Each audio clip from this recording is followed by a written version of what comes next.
নমস্কার বন্ধুরা, আমি প্রিয়া চলে আসলাম আজকে আবার একটা শর্টস ভিডিও নিয়ে। তো আজকে আমার মা এখানে ফুলকপির ডাঁটি চচ্চড়ি রান্না করছে। শীতকালে কিন্তু এই ফুলকপির ডাঁটি চচ্চড়ি খেতে খুব ভালো লাগে। আর এখানে মা সবজিগুলোকে কেটে নিয়েছে, ফুলকপির ডাঁটি, মূলো, আলু সমস্ত কিছু পাতলা পাতলা করে দিয়ে দিয়েছে কড়াইয়ের মধ্যে।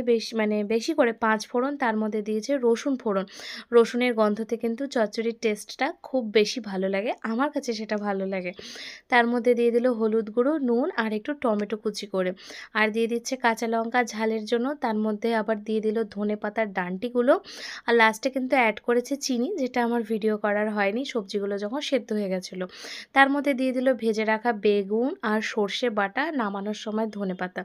এইভাবে চচ্চড়িটা বানালে কিন্তু খেতে ভীষণ ভালো লাগে। বিশেষ করে আমার কাছে রসুন ফোড়ন দিয়ে চচ্চড়ির টেস্টটা আরও বেশি ভালো লাগে। দুপুরে ছিল চচ্চড়ি, বরলি মাছ, ডাল, আর ছিল ছোলার ডালের বড়ার তরকারি।